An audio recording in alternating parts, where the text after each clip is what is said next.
سلام به همگی دوستان، امیدوارم حالتون عالی باشه. خوش اومدید به کانال خودتون ایران واکینگ شو. خوشحالم که این ویدیو رو واسه تماشا انتخاب کردید.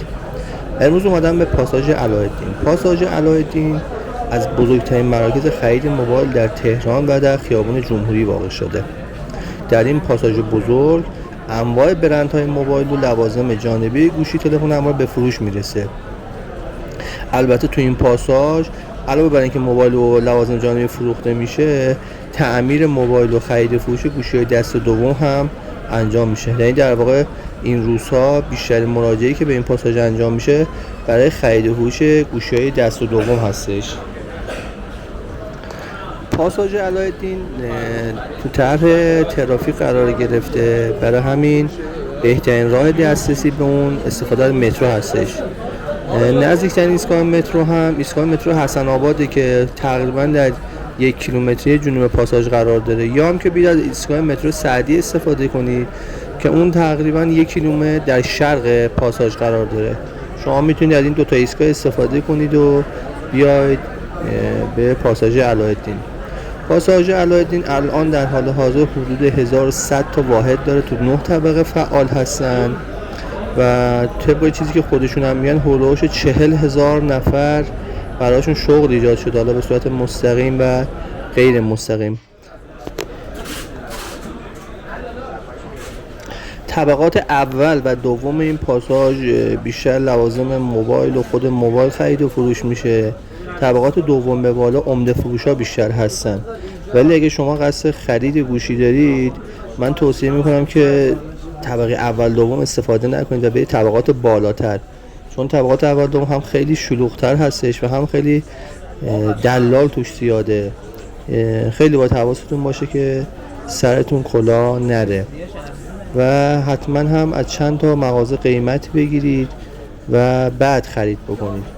قیمت‌های اینجا هم نسبت به سطح شهر واقعا بهتر هستش. من که قیمت گرفتم دیدم هم لوازمش هم خود گوشی‌ها نسبت به جاهای دیگه تهران و سایر پاساژها ارزان‌تر و قیمتش خیلی خیلی مناسب‌تر هستش. ممنونم که این ویدیو رو تماشا میکنید. اگر نظری پیشنهادی دارید حتما کامنت کنید واسه من و سابسکرایب یادتون نره. در خدمتتون هستیم.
اسپایسی از همین چیزا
سلام.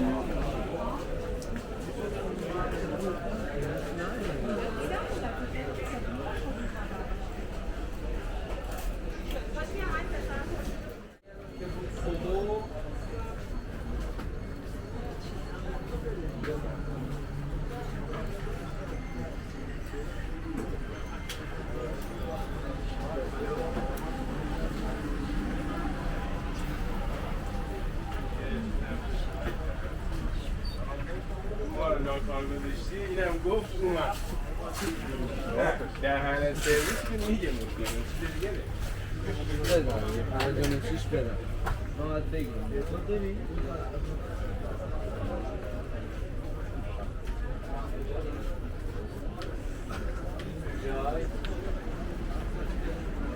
آن تمامه بیا از این خودم